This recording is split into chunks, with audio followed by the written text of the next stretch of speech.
hermanos. ¿Cómo están ustedes? ¿Están bien? ¿Bendecidos? Bien, qué gusto verlos, hermanos. Qué gusto verlos a todos y que estén aquí en Casa de Oración Colima. Y bien, pues hoy no está nuestro pastor Benjamín, está en la ciudad y puerto de Manzanillo también ministrando al Señor, y yo he sido invitado para compartir esta mañana la palabra del Señor. Y ya por segunda vez en este día vamos a tomar el tema de hoy. Si recuerdan, acabamos de iniciar hace 3 semanas una nueva serie. ¿Sí recuerdan el nombre de la serie? Bueno, si no lo recuerdan, o si lo recuerdan, es temas de importancia para la iglesia. Y el tema del día de hoy se llama, que es el número 4, se llama maldiciones generacionales, en forma de pregunta. ¿Usted ha escuchado de las maldiciones generacionales? ¿Sí? ¿Tiene alguna maldición generacional? No, ¿verdad? Claro que no. Claro que no. Y bueno, vamos a tomar el texto base de esta enseñanza. Y le voy a invitar a que con su Biblia se ubique, por favor, en el Evangelio según San Juan, capítulo 8 y versículo 36. Si no, lo puede seguir aquí en la pantalla. Los hermanos lo están exponiendo. Dice la palabra del Señor: así que si el Hijo os libertare, seréis verdaderamente libres.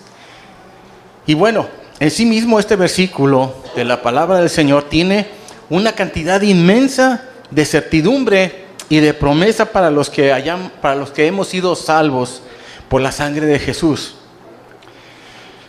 Pero desafortunadamente parece que hoy día algunas iglesias lo leen diferente.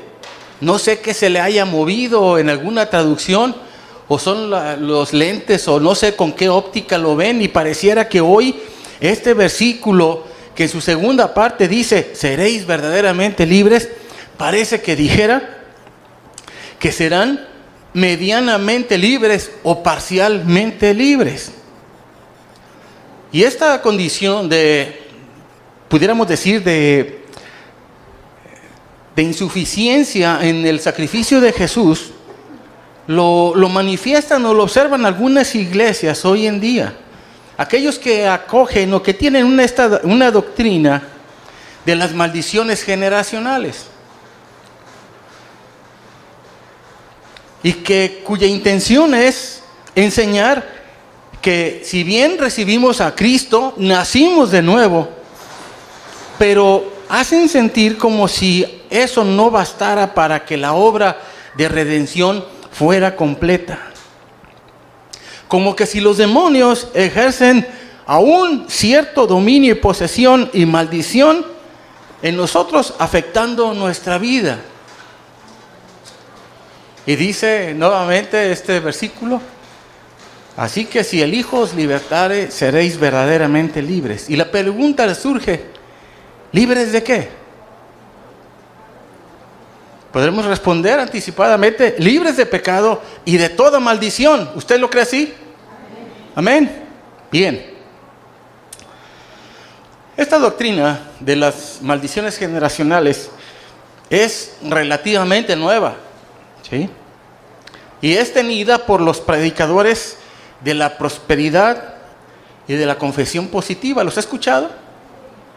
Tal vez alguno de ustedes venga de ahí, y con todo respeto, pues lo mencionamos, ¿sí? Y bueno, esta cuestión de las declaraciones, de las confesiones, del cancelar y demás, ha creado en la gente que está inmersa en esas congregaciones una gran inseguridad. ¿Por qué? ¿Usted cómo está ahorita aquí? ¿Está tranquilo? ¿Está seguro? ¿Tiene paz? ¿Quién se la da? ¿El calor? ¿Los ventiladores? Se la da el Señor, ¿sí? Se la da el Señor, por la confianza en aquel que hemos creído, aquel que pagó por nosotros y por nuestros pecados en la cruz del Calvario. Por eso estamos tranquilos. Pero esta gente que sigue la confesión positiva y las maldiciones generacionales vive en un constante asedio de angustia, ¿sí?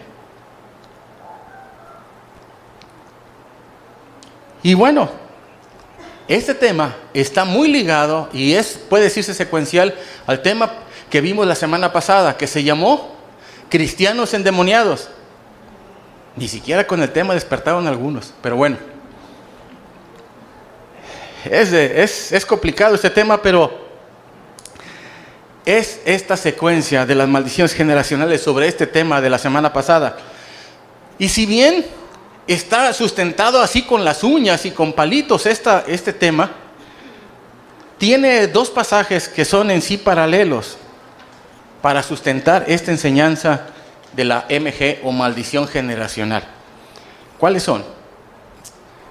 Vemos dos versículos de las Escrituras en el Antiguo Testamento. Es Éxodo 25 y Deuteronomio 5:9. Dice el primero: no te inclinarás a ellas, ni las honrarás, porque yo soy Jehová tu Dios, fuerte, celoso, que visito la maldad de los padres sobre los hijos hasta la tercera y cuarta generación de los que me aborrecen. Aquí la palabra visito es castigo, entendámoslo así. Deuteronomio 5:9 dice: no te inclinarás a ellas ni las servirás, porque yo soy Jehová tu Dios, fuerte, celoso, que visito la maldad de los padres sobre los hijos hasta la tercera y cuarta generación de los que me aborrecen. Las maldiciones generacionales son aquellas que heredan los padres a los hijos, o que heredan los hijos de los padres a causa de los pecados de los primeros, y que trasladan a la siguiente generación cuestiones negativas como la embriaguez, la drogadicción, el robar, el adulterar, el asesinar. Eso creen ellos. Es por eso que estas maldiciones que ellos citan así hacen necesario que se practiquen los rompimientos de las maldiciones. Porque sustentan ellos o tratan de sustentar que un violador engendra un violador, que un asesino engendra un asesino, que un adicto engendra un adicto. ¿Sí? Que esto es así, que es una ley natural. ¿Sí? Y este es el centro de la doctrina, o la esencia de esta doctrina de las maldiciones. Y aún así llegan a decir, más atrevidamente, que aún uno solo puede autoliberarse. O sea, que yo puedo librarme por mí mismo, y eso sí ya suena más aberrante. ¿Esta palabra G12 es conocida para algunos de ustedes? ¿Sí? G12. Es el gobierno de los 12. Eso significa. Y ese gobierno de los 12 trata de emular la administración de fe que Dios tuvo en la enseñanza para con sus discípulos. ¿Cuántos son los que llamó? 12. Entonces estos señores hábilmente, buscando el crecimiento exponencial de sus iglesias, así es como adoctrinan. Tú tienes que discipular a 12, y cada uno de los 12 que tú tienes discipula otros 12, y aquello se va haciendo un diagrama de árbol, y hagan de cuenta que estamos viendo una cuestión de multinivel.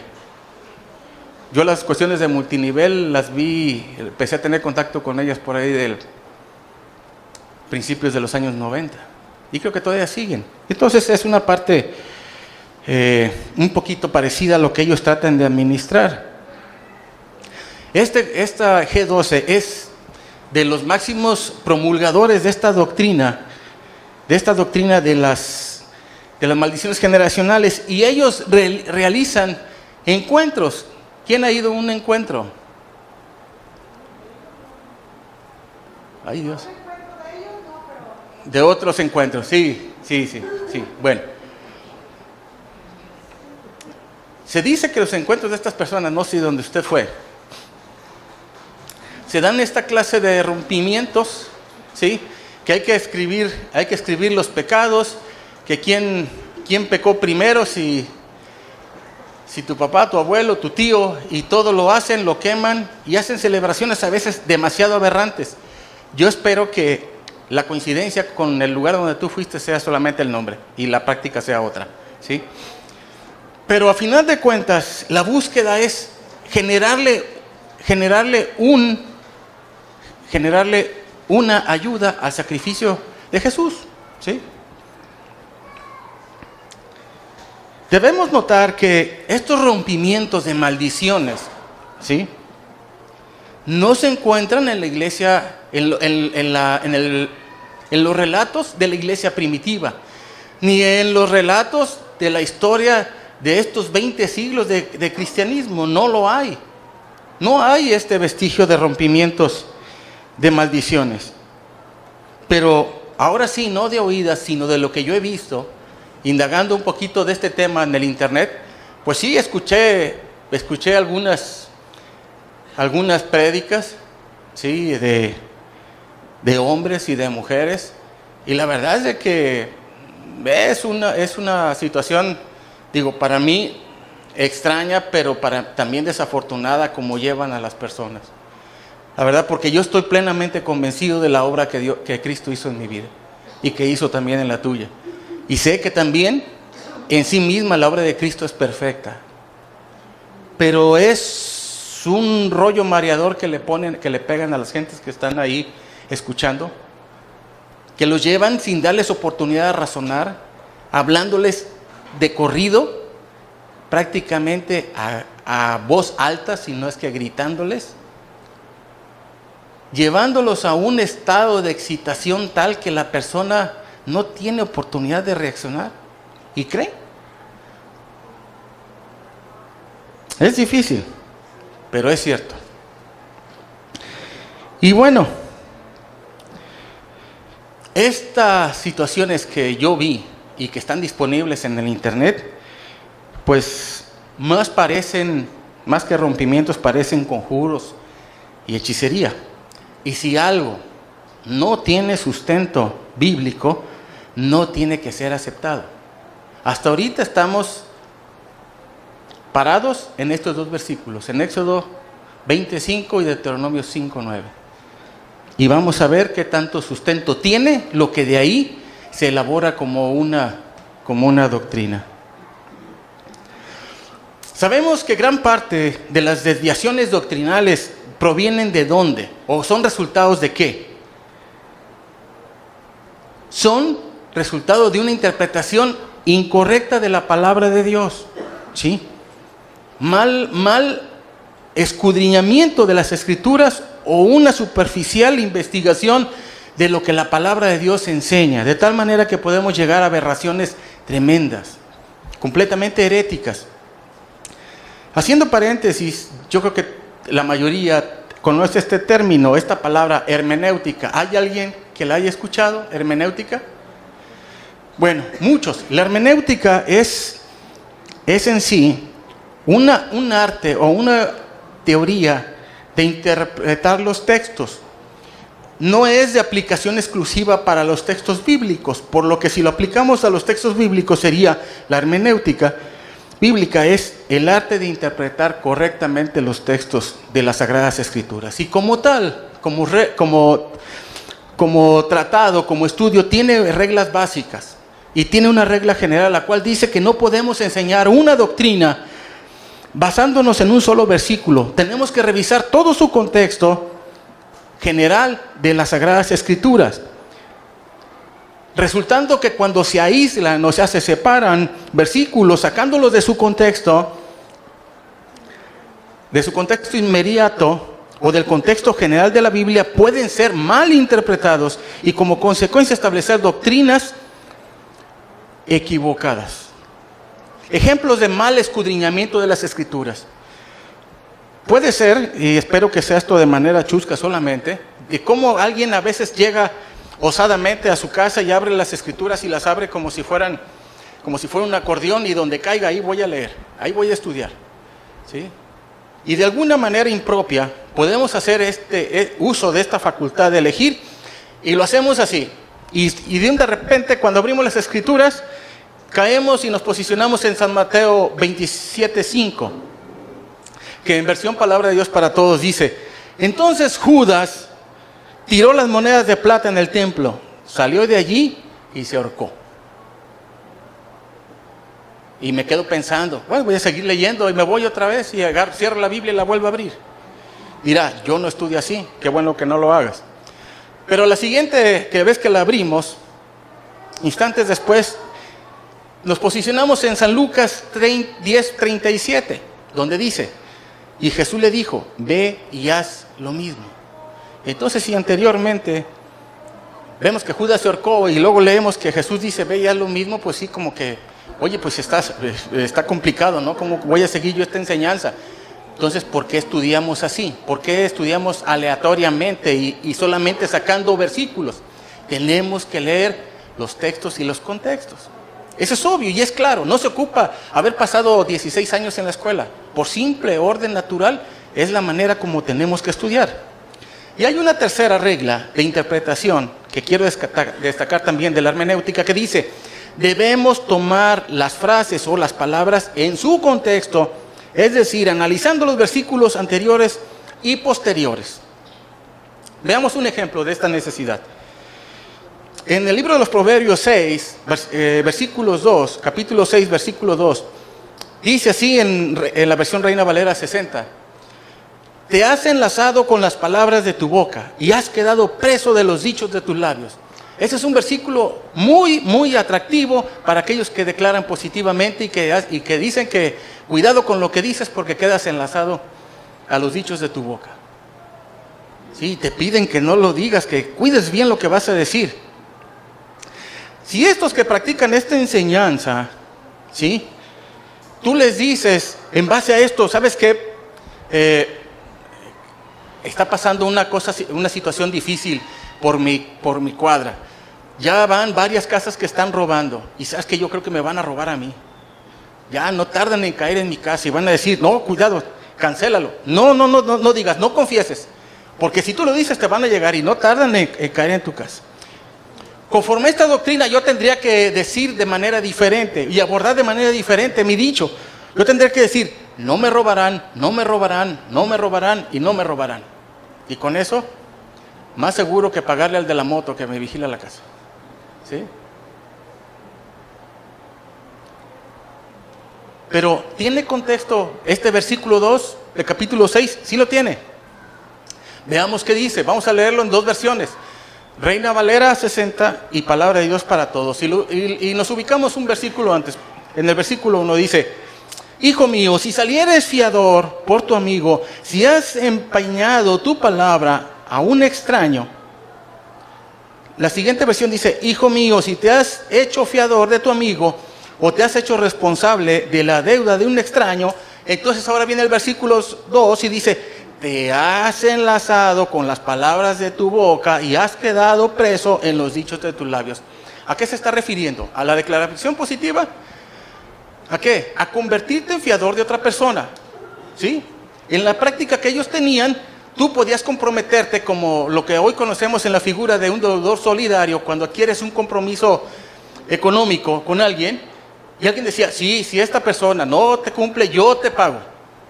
Eso era lo que está tratando de decir así. Entonces, la advertencia aquí de Dios es para esta persona, hey, ten cuidado, no te enganches con eso, no salgas de fiador. Eso no es correcto para un hijo mío. Eso es lo que está diciendo el Señor. No está diciendo que confieses positivo y que cuides lo que hablas. Está diciendo, no salgas de fiador. No seas la responsiva de aquella persona. Porque como les decía en la mañana, si la persona no paga, vas a tener ahí encima los de amarillo y azul en tu casa. ¿Sí? Cobrándote. ¿Sí? Van a estar ahí queriendo que tú pagues porque pues Chonito no pagó y tú eres el que está ahí. Ahorita ya no se estila con la pura palabra. Desafortunadamente las generaciones han cambiado mucho o hemos cambiado mucho.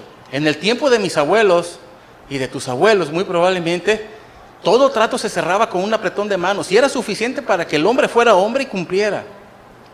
Hoy está muy desvirtuada la palabra del hombre y a veces ni los papeles ni las letras de cambio son suficientes para que uno se haga responsable, infortunadamente. Hay gente que hasta le enseñas la firma y dicen, pues yo no sé en qué estaba pensando, pero esa firma no es mía. Digo, ese es el descrédito que tiene hoy la palabra del hombre, pero en base a esta palabra de Proverbios 6, 1 y 2, esto es a lo que se refiere. Entonces, ¿qué pasó si nos regresamos un poquito en el contexto? Entendimos cuál era el origen, el énfasis y el destino que tenía el versículo 2. Eso no es correcto. Pero si nada más leemos el 2, pues sí les vamos a creer a las personas que nos digan que sí estamos enlazados con nuestros dichos y que de ahí vamos a quedar cautivos. Ahora bien, notemos que también hay otra anotación que esclarece esto, cuando en el versículo 5 de este mismo Proverbio 6 dice, en esta exhortación en palabra de Dios para todos, dice, escapa de esa trampa como un venado escapa de su cazador, como un ave escapa de su jaula. Entonces, aquí la invitación es imperiosa, deshaz el trato, no te metas de fiador. ¿Sí? Eso es lo que está diciendo. ¿Sí? No está diciendo cancélale, porque ya te comprometiste. Por tu boca, no te va a venir por tu boca, porque tú asumiste un compromiso. Y está hablando de una cuestión comercial de aquellos tiempos en donde un hombre hacía compromiso por otro. Hasta ahí. Entonces, este pasaje de desde el versículo, nada tiene que ver con la doctrina que quieren ellos sustentar de la confesión positiva. ¿Sí? Metiéndonos ya o entrando ya en tema, en Éxodo 25, vamos a agregarle el versículo 6 y vamos a leer de la siguiente manera. No te inclinarás a ellas ni las honrarás, porque yo soy Jehová tu Dios, fuerte y celoso, que visito la maldad de los padres sobre los hijos hasta la tercera y cuarta generación de los que me aborrecen.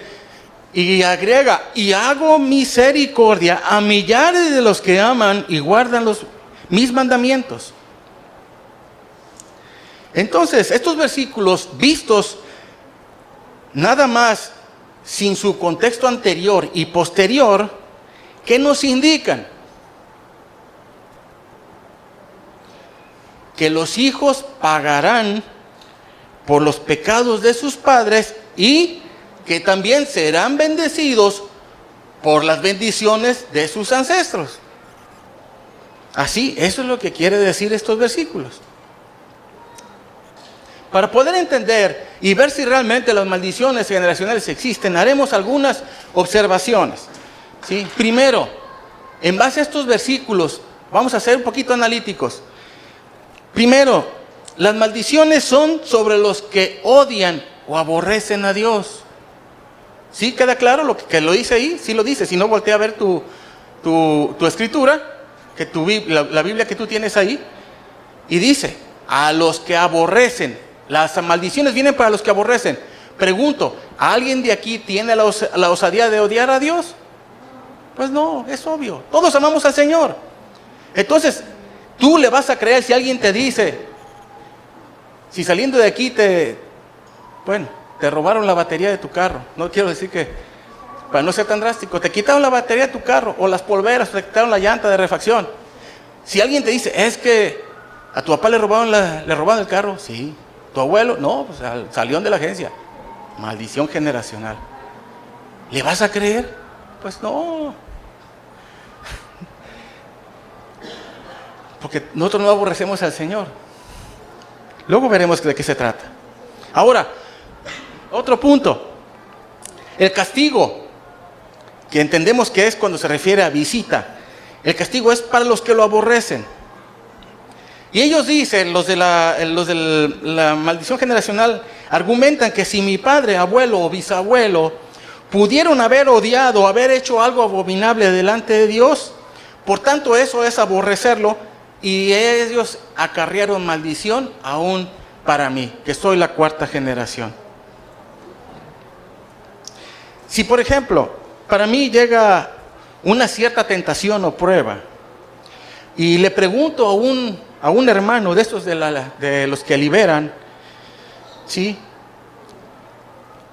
Y yo le digo, oye hermano, estas son normales, estas pruebas, estas tentaciones que estoy pasando. Me va a decir, no hermano, no son normales, ¿sí? Has de tener sobre ti alguna maldición generacional que te está atormentando y te está siguiendo y está haciendo efecto sobre ti. A ver, dime, háblame de tu papá. Y ya empiezas tú a a dar los pormenores de lo que sea tu padre. Y a ver tu abuelo. Y si sabes de oídas lo que hizo tu bisabuelo, tendrás toda esa parte, esa escala de conocimiento sobre tus ancestros. Y él va a agarrar de ahí y va a decir, aquí está. Aquí está la maldición. Mira, velo. Tu abuelo salió a cazar en luna nueva. Y dice que en luna nueva no sales a cazar y por tanto tienes maldición. Y ya se agarraron de ahí y ya te sujetaron. Ya te dijeron, tú tienes maldición. Ellos van a tratar de argumentarlo para sujetarte. Y si hablando del robo te llegan a robar tu casa, como ya habíamos visto el ejemplo anterior, pues ellos van a decirte 1000 justificaciones para corroborar que la maldición está sobre ti a causa de uno de tus ancestros. Y van a decir cosas que en la Biblia no dice. Y te van a querer someter a una sesión de rompimiento y liberación por estas cuestiones de la cuarta generación. Esta generación que odió al Señor, y eso nos hizo merecedores a nosotros de una indiscutible maldición generacional. Pero veamos también el versículo 6, que tiene lo suyo. Dice, que visito la maldad de los padres sobre los hijos hasta la tercera y cuarta generación de los que me aborrecen, y hago misericordia a millares, a los que aman y guardan mis mandamientos. ¿Será acaso entonces que si mi bisabuelo fue asesino, pero yo me convertí a Cristo y amo a Dios, aún así me vendrán las maldiciones? ¿Qué es más fuerte, la maldición o la bendición? O sea, ¿en qué debería confiar yo? ¿En la bendición de mi abuelo o de mi padre? ¿O en la decisión que yo tuve de tomar a Cristo? Pues es claro lo que ustedes me dicen, ¿no? Yo tengo que confiar en la bendición que tengo en Cristo, porque Cristo es suficiente y no tiene comparación con cualquier otra cosa. ¿Sí? Partiendo de ahí. Pero ¿qué es lo que pasa hoy en día? Sigue habiendo personas que piensan diferente a nosotros, que a pesar de haber creído en Cristo, siguen creyendo que necesitan romper con cosas de maldición de sus ancestros. Dice también dice versículo 6, palabra de Dios para todos, dice, pero también mostraré fiel amor por 1000 generaciones a los que me aman y obedecen mis mandamientos. Supongamos entonces que alguno de nuestros antepasados, no sé cuánta descendencia tenga, cuántos cientos de años tenga la descendencia de tu apellido, o de tus ancestros, o de tu linaje, pero habrá 1000, alguno de ellos que haya hecho lo bueno, pues también tienes la bendición, ¿no? Tal vez en la línea generacional ascendente puedas estar llegando a alguno de los héroes de la fe que cita Hebreos. Alguno pudiera ser tu antepasado en esos 1000. Entonces, ¿cómo será ahí esa lucha? Entender entonces eso de la maldición y de la bendición conforme a su perspectiva se pone denso, se pone confuso, se vuelve difícil de entender cuál es el veredicto de si estoy bajo maldición o tengo la victoria en Cristo. Si regresamos a los versículos 5 y 6, veamos dos cosas que son representativas. ¿Cuántas generaciones acredita la maldición? 4. ¿Cuántas bendiciones acreditan la bendición? 1000. ¿Hay diferencia entre 4 y 1000? Pregunto. Mucho. Entonces de aquí se desprende que el mensaje que da la palabra de Dios en este versículo, que Dios quiere dar, no es tanto ponerte acertijos ni complejidad de pensamiento, sino que entiendas que la misericordia, el amor y la bondad de Dios es por mucho mayor que las maldiciones que caen sobre los que no obedecen a Dios. Que obedecer a Dios es mejor. Por conveniencia, por simple sentido común, si lo quisiéramos decir, es mejor obedecer a Dios por la cantidad de bendición que viene a ti que la maldad que puede venir si no se obedece. Eso es lo que realmente quiere poner sobre la mesa, digámoslo, esta escritura. Ahora bien, otro punto a analizar. Hay un personaje que de entrada es nuestro enemigo, pero que anda en la boca de todos y que todos lo queremos ver hasta en la sopa. Ese se llama Satanás. ¿Sí? ¿Cuánto se le echa la culpa a Satanás de lo que nos pasa? Pregunto. Todo lo queremos ver hasta en la sopa. Que me tropecé, diablo mentiroso, ya me puso la piedra ahí. Que me caí de la moto, diablo mentiroso. Todo mundo le estamos echando parte a Satanás.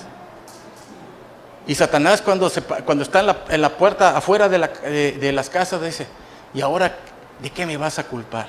Si tú andas como andas. ¿De qué me vas a echar la culpa a mí? ¿Sí? Esto es totalmente erróneo. Dice, recuerdo Deuteronomio 5:9 dice, no te inclinarás a ellas ni les servirás, porque yo soy Jehová tu Dios, fuerte, celoso, que visito la maldad de los padres sobre los hijos. ¿Quién castiga entonces? ¿Satanás? ¿Quién dice aquí? Jehová. ¿Mande? Sí es justo, pero ¿qué dice sobre los que no le aman? Bueno, sí, no se castiga uno solo, discúlpeme. Dice la palabra de Dios que Él castiga la maldad de los padres sobre los hijos hasta la tercera y cuarta generación de los que le aborrecen. Yo no lo digo, lo dice las Escrituras. ¿Sí? Yo no me puedo autocastigar porque yo no soy justicia propia. Yo estoy sometido a la justicia de Dios, discúlpeme. ¿Sí? Estoy sometido a la justicia de Dios. A la justicia. Pero cuando usted se pone delante de un juez, ¿cuáles son las dos situaciones que pueden resultar del análisis de su juicio? ¿Culpables o inocentes? ¿Qué somos en Cristo? ¿Qué somos en Cristo? Pregunto. ¿En Cristo somos culpables? En Cristo fuimos declarados inocentes, discúlpenme. ¿Por qué? Porque Él pagó todos nuestros pecados en la cruz, lo que nosotros merecíamos, dice la Biblia, el castigo que nosotros merecíamos, Él lo llevó, Él lo pagó y Él lo sufrió por ti y por mí. Pero éramos merecedores y estábamos bajo maldición y lo que nosotros merecíamos era el castigo eterno. ¿Sí? Esto es así, no lo digo yo, eso es desde el principio. Entonces, bajo esta condición, el que hace justicia, el que decide qué pasa sobre ti, no es Satanás, es Dios. Y esto soy enfático, eso es lo que hace el Señor. ¿Sí? Ahora bien, entonces dejemos de darle tanto cartel a Satanás cuando Él no tiene que hacer, Él no hace nada. ¿Sí? En ese sentido, el que tiene control sobre nuestras vidas, ¿sí? Es Dios. Sobre buenos y malos. ¿Sí? Entonces, si es Dios el que, de acuerdo a la maldad del hombre, le da la retribución, por no decir la maldición, ¿quién de nosotros podrá romper un designio de Dios? ¿Puede una persona que ahora ir en contra de un veredicto de Dios? Pregunto. No hay hombre que pueda ir en contra de un designio de Dios. No lo hay. Por más que se empecine, por más elocuente en su oración, no lo hay. No hay poder que sobrepase a lo que Dios ha dicho. Eso es así. Entonces, invocar el nombre de Jesús contra un designio que Dios ya dijo sobre una persona, ¿sí?, que le desobedece, que no le ama, que no recibe a Cristo, que está bajo maldición, pues es algo aberrante. ¿Cómo voy a poner yo a decirle, es que en el nombre de Cristo, sin haberle predicado ni nada, en el nombre de Cristo tu maldición, tu condición va a ser rota? Pero si es Dios el que le está dando esa condición, pues ¿de qué estamos confrontando nosotros mismos? O sea, ¿tendremos autoridad para eso? ¿Tendremos plena conciencia de lo que hacemos? Yo creo que no. O sea, debería darnos temor simplemente hacer esa clase de expresiones, cuando sabemos que es el Dios el que está actuando en justicia.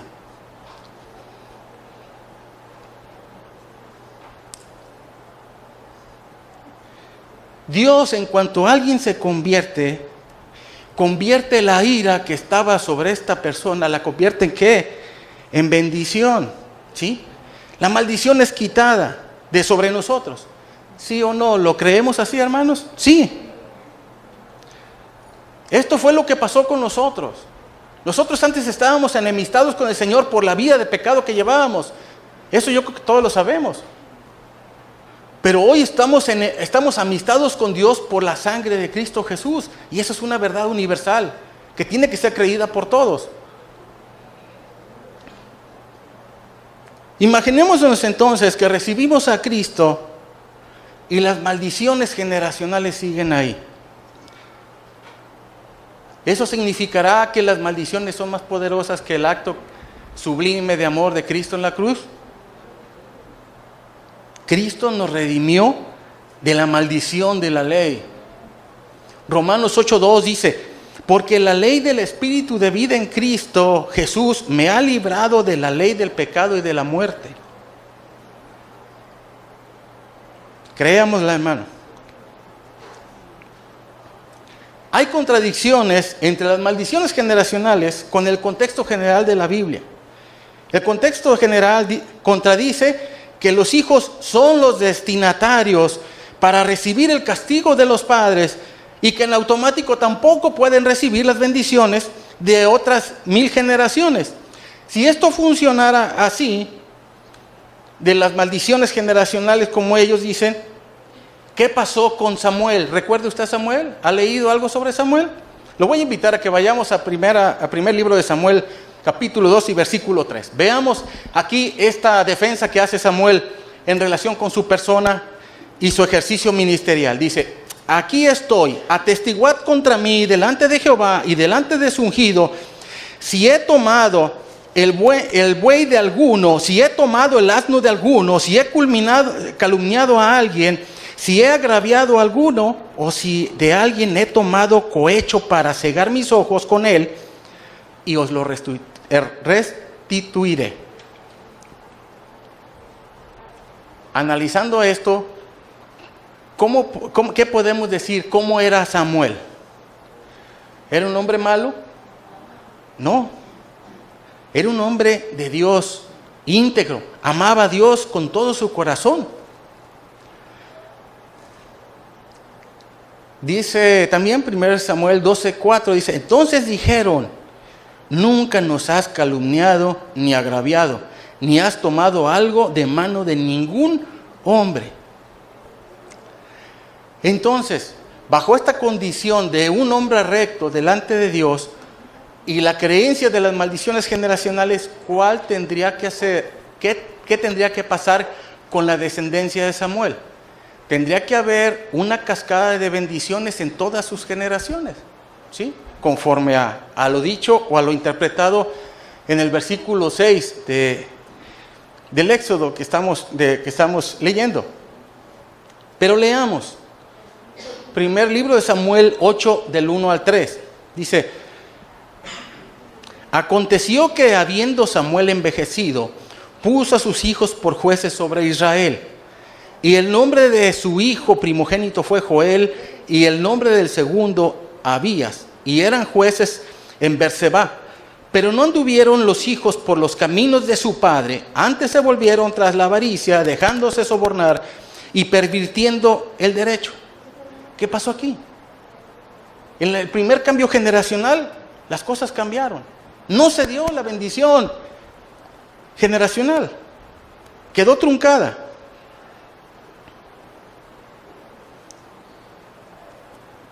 Veamos otro ejemplo también en relación con los cambios de generación en generación.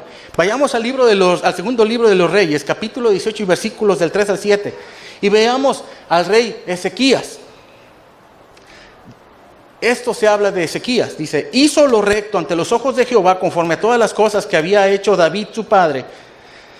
Él quitó los lugares altos y quebró las imágenes y cortó los símbolos de acera e hizo pedazos la serpiente de bronce que había hecho Moisés, porque hasta entonces le quemaban incienso los hijos de Israel y la llamó Neustán. En Jehová Dios de Israel puso su esperanza, ni después ni antes de él hubo otro como él entre todos los reyes de Judá. Porque siguió a Jehová y no se apartó de él, sino que guardó los mandamientos que Jehová prescribió a Moisés. Y Jehová estaba con él y a donde quiera que salía prosperaba. Él se rebeló contra el rey de Asiria y no le sirvió.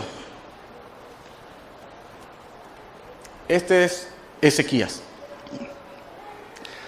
Y lo mismo, aplicando esa creencia de las maldiciones generacionales, ¿qué tendría que pasar con los hijos de Ezequías? Veamos qué pasó. Segundo libro de Reyes 21, del 1 al 7. Aquí aparece su hijo de Ezequías, Manasés. Y de él se dice, de 12 años era Manasés cuando comenzó a reinar. Y reinó en Jerusalén 55 años. El nombre de su madre era Epsiba. E hizo lo malo ante los ojos de Jehová, según las abominaciones de las naciones que Jehová había echado de delante de los hijos de Israel. Porque volvió a edificar los lugares altos que Ezequías su padre había derribado, y levantó altares a Baal, e hizo una imagen de acera, como había hecho Acab, rey de Israel. Y adoró todo el ejército de los cielos, y rindió culto a aquellas cosas. Asimismo, edificó altares en la casa de Jehová, de la cual Jehová había dicho, yo pondré mi nombre en Jerusalén. Y edificó altares para todo el ejército de los cielos, y los 2 atrios de la casa de Jehová. Y pasó a su hijo por fuego, y se dio a observar los tiempos, y fue agorero, e instituyó encantadores y adivinos, multiplicando así el hacer lo malo ante los ojos de Jehová, para provocarlo a ira. Un cambio generacional no esperado. ¿Qué se esperaba de Manasés? Que estuviera en bendición, de automático, ¿sí? No fue así. Fue muy diferente, diametralmente opuesto a su padre, y se esmeró en la maldad, en generar la ira de Dios por medio de la desobediencia, haciendo lo que Dios no le había pedido que hiciera. ¿Qué podemos decir? ¿Qué pasa ahí? La misericordia no aplicó en automático a Manasés. ¿Qué pasó con esa bendición de padre a hijo? Ahora bien, Manasés también tiene descendencia. Y lo vemos en 2 Reyes 21, 18. Dice, y durmió Manasés con sus padres, y fue sepultado en el huerto de su casa, en el huerto de Usa, y reinó en su lugar Amón su hijo. De 22 años era Amón cuando comenzó a reinar, y reinó 2 años en Jerusalén. El nombre de su madre fue Mesulemet, hija de Arús de Jotbá. E hizo lo malo ante los ojos de Jehová, como había hecho Manasés su padre, y anduvo en todos los caminos en que su padre anduvo, y sirvió a los ídolos de los cuales había servido su padre. Y los adoró, y dejó a Jehová el Dios de sus padres, y no anduvo en el camino de Jehová. ¿Qué pasó? Aquí sí se cumplió ahora la maldición generacional. ¿Sí? De Amón sí recibió la maldición que generó Manasés, pero no llegó la bendición generacional de Ezequías. Después de Amón tenemos otro rey. Veamos qué pasó. Segundo de Reyes 21, 25 dice, los demás hechos de Amón no están todos escritos en el libro de las crónicas de los reyes de Judá. Y fue sepultado en su sepulcro en el huerto de Usa, y reinó en su lugar Josías su hijo. Segundo de Reyes 22, 2, hablando de Josías.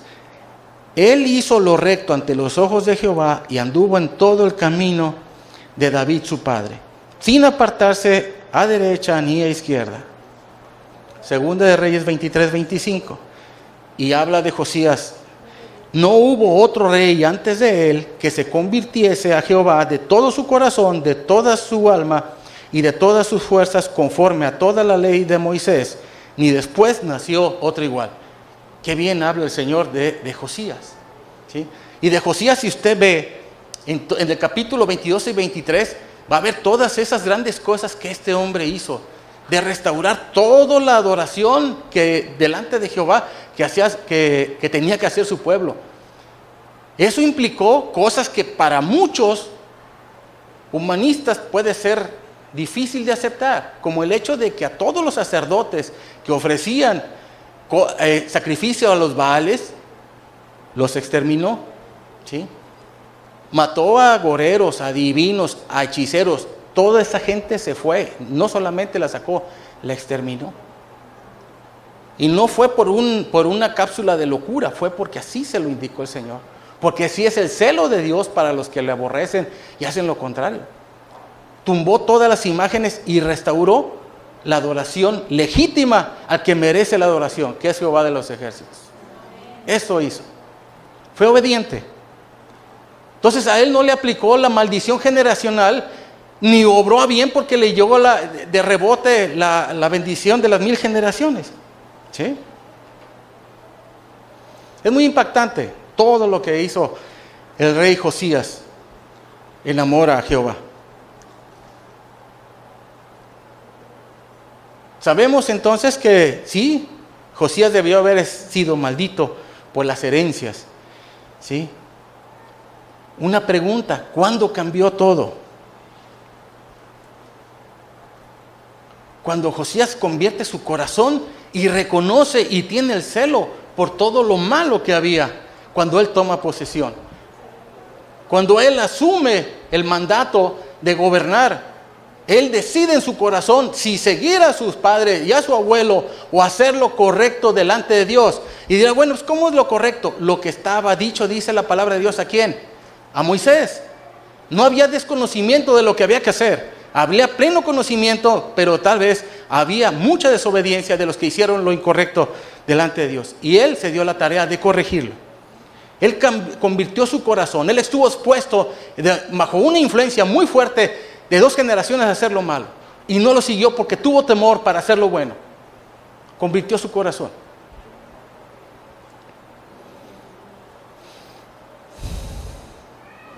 Entonces esas maldiciones de padre a hijo, hijo a abuelo, bueno, abuelo a hijo y demás, son una farsa, no tienen sustento, hermanos.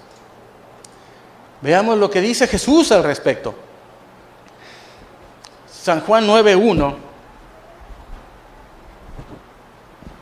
dice: al pasar Jesús vio a un hombre ciego de nacimiento y le preguntaron sus discípulos diciendo: Rabí, ¿quién pecó, este o sus padres, para que haya nacido ciego?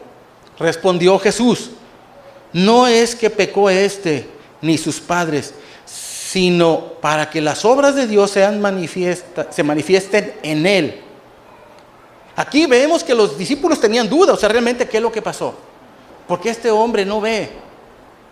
¿Será acaso que su pecado le causó la ceguera o es resultado de lo que sus padres han hecho? Y el Señor Jesús le da una respuesta enfática.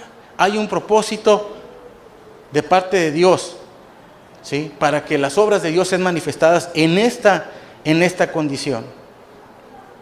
El Señor sabía, bajo esta expresión y pregunta de sus discípulos, que había vestigio de esa confusión de los versículos, de interpretación de los versículos que hemos citado de Éxodo y de Deuteronomio.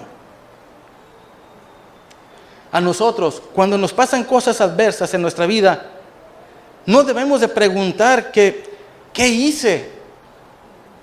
Porque entonces apoyaríamos esa confusión, como que si lo que yo hago, de alguna manera Dios lo está evaluando, ya siendo salvo. Nosotros sabemos que sobre nosotros hay un propósito de Dios. ¿Qué dice la palabra del Señor? Que todo lo que nos pasa nos ayuda para bien. ¿Por qué? Porque Dios lo tiene en control y en todo lo que nos pasa, así sea adverso, quedarse sin empleo, tener adversidad en tu casa, problemas y demás, cuando los hijos de Dios tienen su confianza puesta en Él, el Señor los bendice y hay un propósito de enseñanza. Siempre va a haber enseñanza de parte de Dios en todo lo que nos pasa. Por eso la invitación es que cuando hay una prueba en nosotros, No tenemos que irnos como chiquitos al suelo y patalear. ¿Por qué, Señor? ¿Por qué? Si yo te ofrendo, yo diezmo, yo sonrío, yo hago muchas cosas a tu favor. Nada vale, ni para bien ni para mal. O sea, Dios tiene propósitos en todo. Así lo es y así lo creemos. ¿Hay alguien aquí que tenga alguna adversidad en su vida, que esté padeciendo alguna prueba de parte del Señor? Yo sí, hermanos. Pero yo sé que el Señor tiene un propósito en mí y tengo que aprender de Él. Yo no me tengo que llamar a castigado, ni a despreciado, ni a que Dios no me ve, que soy insignificante y por eso Dios no obra en misericordia sobre mí. Yo sé que Dios está haciendo algo conmigo. Y yo sé que esa prueba no tiene que pasar a ociosa. Yo sé que tengo que aprender de lo que Dios me da. Entonces, en lugar de decirle, ¿por qué me pasa esto? Señor, ¿para qué?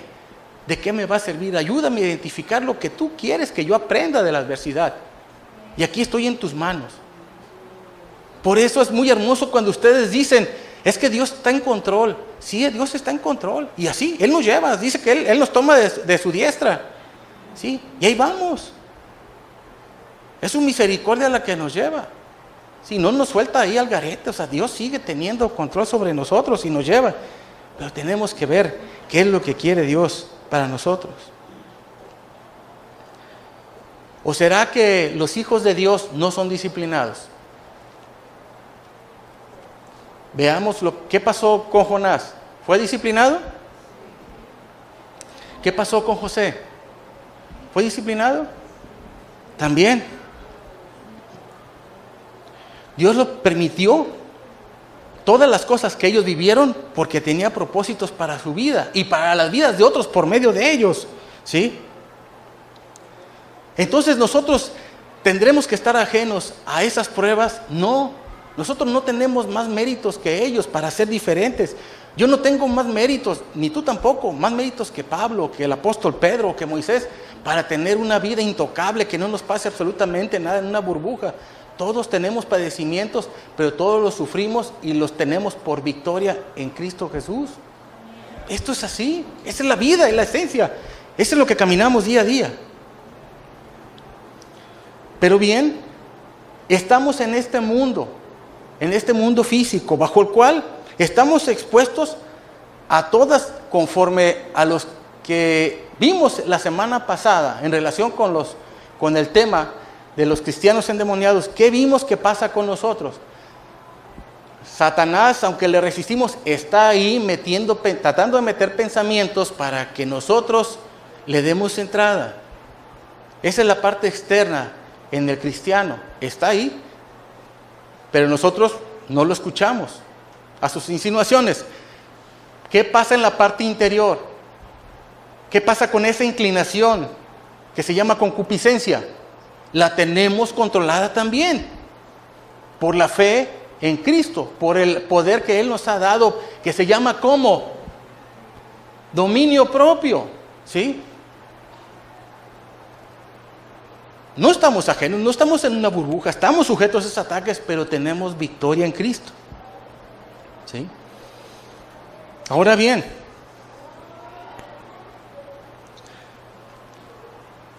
esto ya de las herencias y de las herencias, hablar de cualquier tipo de cosa, de alcoholismo, de drogadicción, de homicidios y demás, de transmisión, pues sabemos que esto no es así. Si mi familia, mi padre es homicida, mis hermanos también y mi abuelo también, ¿sí? y yo no temo a Dios, ¿qué es lo que muy probablemente va a ocurrir? Yo estoy bajo la influencia de esa enseñanza y muy seguramente yo me voy a convertir en lo mismo. Pero no es una maldición, ¿sí? Como tal, ya es base de una influencia, pero lo que resulte de mis acciones que van contrarias a Dios y que demuestran que yo no lo amo, que más sin embargo lo odio o lo aborrezco, sí tengo a los ojos de Dios puestos en mí para estar en contra mía, ¿sí?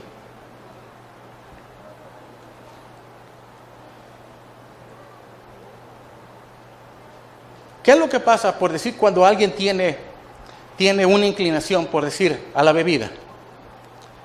Si alguien tiene una inclinación a la bebida y dice, yo ya quiero ser libre, ya no quiero, y llega y hacen oración por él y lo y bajo el método que usted quiera le hacen oración y él dice, ya fui libre de la condenación de ese espíritu de embriaguez. Y dice, sí. Pero si esta persona cuando sale, sigue frecuentando las mismas personas, los mismos lugares donde él frecuentaba para hacer lo mismo, a los 4 días muy seguramente va a estar con la tentación y va a caer, ¿sí? Entonces, son de las cosas y circunstancias que también se presentan en nuestra vida y que tenemos entonces que darle un cambio a nuestros hábitos, a nuestras reuniones y a la gente que frecuentamos, ¿sí? Porque vamos a estar muy atacados, nos vamos a meter a la cueva del lobo para ser mordidos, porque estamos regresando a la misma circunstancia de la cual incurrimos en pecado. En el versículo que leímos acerca de Jesús en Lucas, tenemos que hacer énfasis que todo lo que nos pasa, todo lo que Dios permite es para la gloria de Dios, hablando de sus hijos, cuando Él quiere manifestar su poder y que sea observado por los hombres para que el nombre de Dios sea glorificado a plenitud, ¿sí? Y queriendo romper, si ya después de esto que hemos expuesto no nos queda claro que no hay maldiciones generacionales, vamos a analizar los últimos versículos, con los que yo espero y confío en Dios que esta condición de creencia tengamos las herramientas para ir a enseñar que no existen tales maldiciones, o que si las creemos aquí sean quedadas para siempre. Le voy a invitar a que vayamos a el libro del profeta Ezequiel, capítulo 18 y versículos del 1 al 4. Vamos a leer un poquito en este libro. Dice: vino a mí palabra de Jehová diciendo: ¿qué pensáis vosotros, los que usáis este refrán sobre la tierra de Israel, que dice: los padres comieron las uvas agrias y los dientes de los hijos tienen dentera? Vivo yo, dice Jehová el Señor, que nunca más tendréis que usar este refrán en Israel. He aquí que todas las almas son mías. Como el alma del Padre, así el alma del Hijo es mía. El alma que pecare, esa morirá. La dentera, ¿sí saben qué es la dentera? Es dientes destemplados por la condición ácida de la uva. Con este pasaje, Dios está diciendo que ha habido un entendido equivocado sobre las Escrituras en relación con los versículos que veíamos, en relación con la transmisión de una maldición, y que se tiene que reconocer que este refrán que inclusive hicieron los judíos es equivocado, de que uno se come las uvas y el otro se le destemplan los dientes. Dice, ya paren con esto, porque todas las almas son mías, ¿sí? Son mías. Dios es el dueño y no Satanás, como muchos lo dicen. Nos deja ver que cada quien somos responsables de los propios pecados y no culpemos las experiencias negativas del pecado para vivir la forma incorrecta. Dice aún más el Señor en el versículo 5 al 9 de este mismo capítulo: y el hombre que fuere justo e hiciere según el derecho y la justicia, que no comiere sobre los montes, ni alzare sus ojos a los ídolos de la casa de Israel, ni violare a la mujer de su prójimo, ni se llegare a la mujer menstruosa, ni oprimiera a ninguno, que al deudor devolviere su prenda, que no cometiere robo, y que diere su pan al hambriento, cubriese al desnudo con vestido, que no prestare a interés ni tomare usura, que de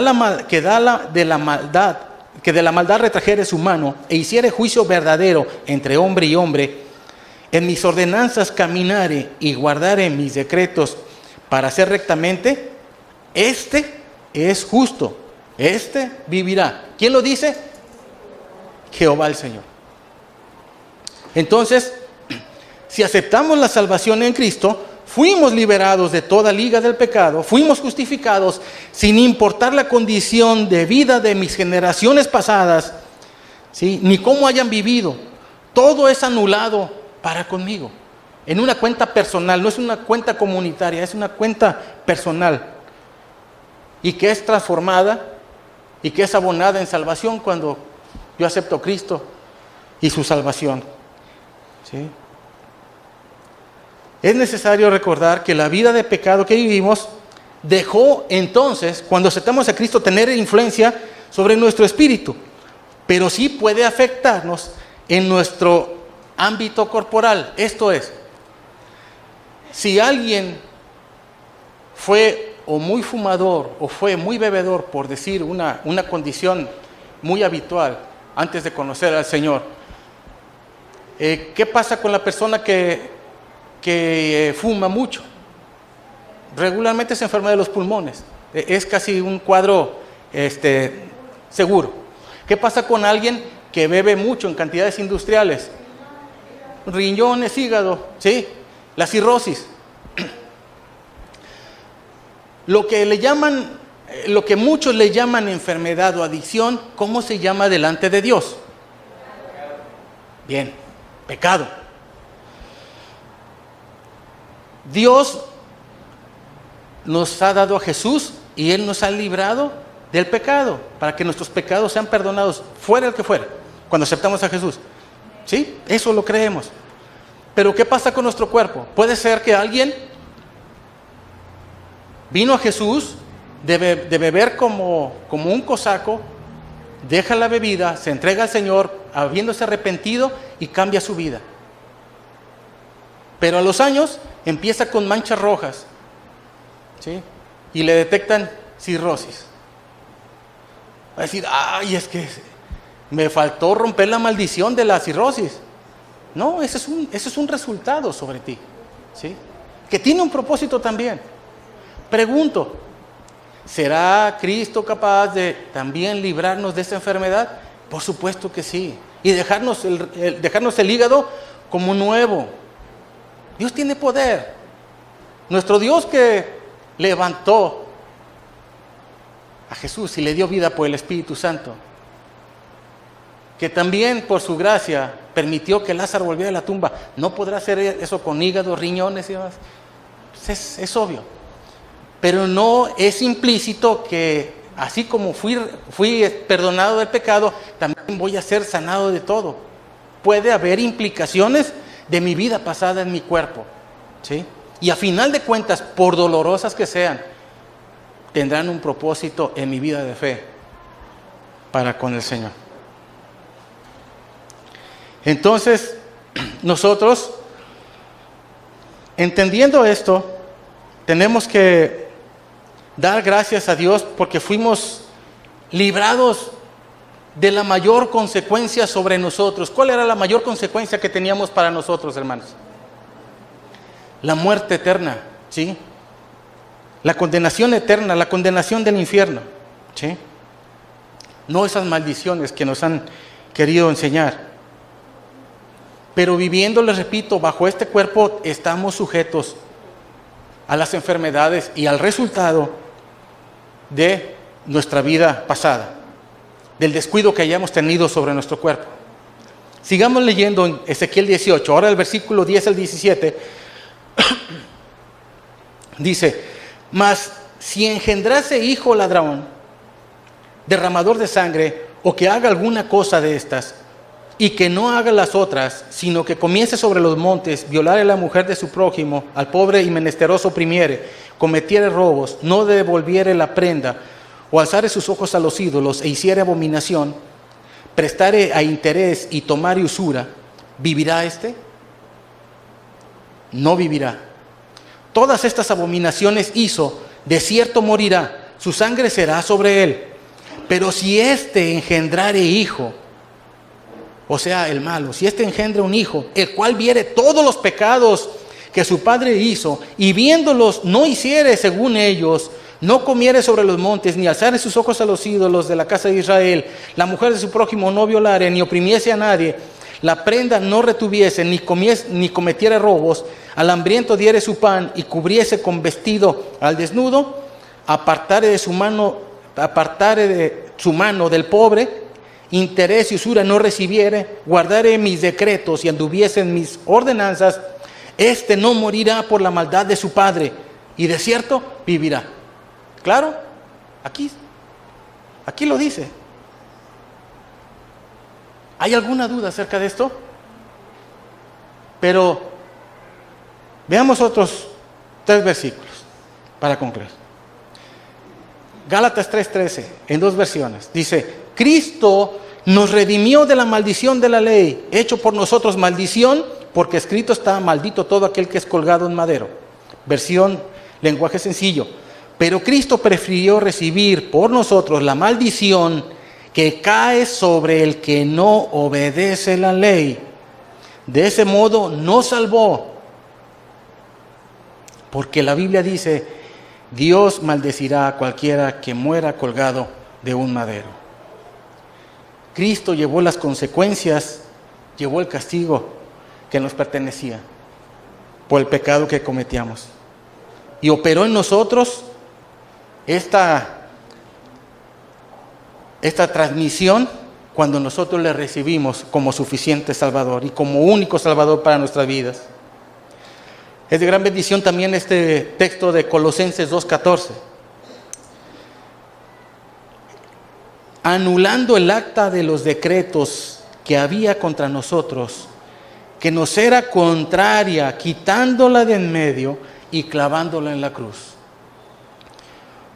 Esa acta que nos declaraba culpables, ¿sí? La quitó y se la llevó con él allá, a la cruz. Ahí está la manifestación gloriosa de que nosotros hemos sido librados del castigo que merecíamos. Ahí fue la manifestación de la justicia de Dios, por la cual se proveyó de sacrificio. ¿Y quién fue el sacrificio por mis pecados y por los tuyos? Fue Jesús. ¿Sí?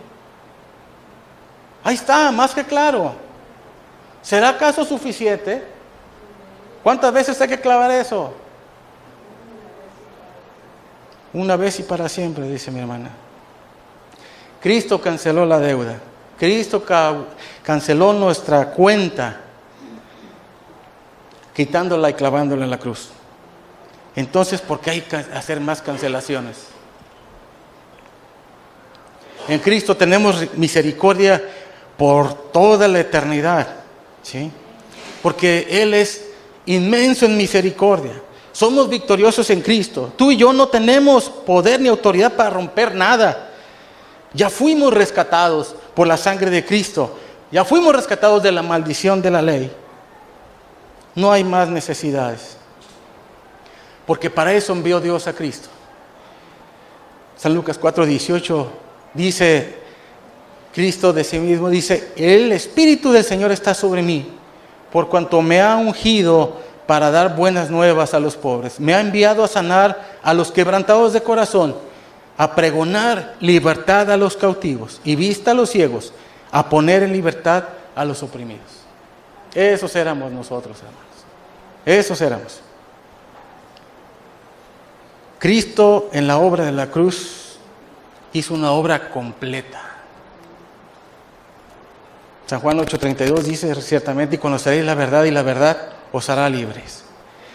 Por eso, hermanos, disfrutemos de esta libertad, siendo responsables y no libertinos, siendo responsables de lo que Dios nos ha hecho disfrutar, que es la libertad en su Hijo, libertad para hacer conforme a su voluntad. Pero si en el transcurso de eso cometemos cosas que a Dios no le agradan, cometemos pecados, tenemos como cristianos abogado a Cristo. Dice 1 Juan 2:1, hijitos míos, estas cosas os escribo, para que no pequéis, como advertencia, dice, y si alguno hubiere pecado, abogado tenemos para con el Padre, a Jesucristo el justo. Cuando estemos enfermos, cuando seamos probados, hermanos, clamemos al Señor, que Él nos muestre de su misericordia, que Él muestre en nosotros su gloria, que Él muestre en nosotros todo el amor y las bendiciones que Él tiene para nosotros. Solamente escuchemos lo que Él quiere de nosotros bajo esa condición para que aprendamos. En nosotros son las pruebas, en nosotros no son las maldiciones. ¿Sí? En Cristo estamos completos. Cristo es suficiente. Amén. ¿Está convencido? Sé que es tarde y que el calor apremia, pero quisiera oír que están completos en Cristo. ¿Están completos en Cristo? Amén. Le voy a invitar que oremos, hermanos. Señor, bendiga nuestras vidas. Que el Señor siga hablando y sea Él gobernando y llenándonos de todas sus bendiciones. Bendiciones sin fin y sin par que solamente Él puede dar. Bendito Padre, te damos muchas gracias porque inmerecidamente tuvimos ese gran regalo que por tu gracia, Señor, has traído, que trajiste, Señor, hacia nosotros, que es a tu Hijo, el cual se dio a sí mismo por nosotros, para llevar toda nuestra carga que teníamos de pagar en justicia por el pecado, fue pagada por Él, Señor. En tu justicia te proveíste de cordero. En tu justicia, Señor, te proveíste de un sacrificio suficiente. Corderos, bueyes y palomas no fueron suficientes, Señor. Fue la sangre de Cristo, el Cordero perfecto, inmolado sobre el madero, el cual nos hizo justos delante de ti, Señor. No tenemos por qué tener temor, Señor, cuando obramos como hijos tuyos, cuando buscamos tu rostro, Señor, y cuando nos apegamos a tu palabra. Ciertamente en nuestra condición humana flaqueamos en condiciones, Señor, pero sabemos que tú nos sostienes de tu mano y buscamos hacer lo correcto. Te pido por la vida de todos mis hermanos, Señor, y por la mía propia, Señor, que no mirando nuestra condición, Señor, tú sigas bendiciéndonos, nos sigas alentando y consolando, Señor. Tu pueblo tiene pruebas, Señor, tiene luchas, Señor, pero en todas ellas confía en ti. Voltea y levanta sus ojos hacia ti, Señor, y ponemos nuestra esperanza en ti, mi Dios, porque de nadie más podemos esperar, Señor. Nadie más nos alienta, nadie más nos consuela, nadie más nos lleva de la diestra de poder que solamente es tu diestra, mi Dios. Gracias te damos porque somos muy dichosos, somos bienaventurados de tenerte como Dios y de tener a tu Hijo como Salvador. Gracias, mi Dios, porque disfrutamos de esta libertad para adorarte, de esta libertad para obedecerte, mi Dios, no para ser conforme a mi voluntad ni a mis deseos, sino conforme a todo lo que tú quieres, Dios mío. Permítenos ser obedientes, Señor, ser escudriñadores de tu palabra, que busquen entender todo lo que tú tienes para nosotros. Quita de nuestra mente el error, Señor, y perdona las ligerezas con las que a veces nos expresamos. Sé tú bendiciendo a todos los que están aquí congregados, Señor, con tu Santo Espíritu, el cual nos recuerde cada día lo que tú nos has dicho en tu palabra. Bendice a mis hermanas y a mis hermanos, Señor. Agrégales una doble porción de tu Espíritu y bendición a raudales, Señor. Tú eres maravilloso, mi Dios, y tú tienes bendición para todos los que están aquí. Toma nuestras cargas, toma nuestras enfermedades. A ti te damos la gloria por todas las bendiciones que tenemos, por toda la vida que llevamos. Son para tu honra y para tu gloria. Permítenos ser obedientes, mi Dios, y que siempre mi vida te adore, que siempre mi vida te alabe, mi Dios, en gratitud por ese sacrificio suficiente que tú hiciste en la cruz del Calvario, Cristo Jesús. Padre, te agradecemos y te glorificamos en el nombre de Cristo Jesús. Alabémosle, hermanos.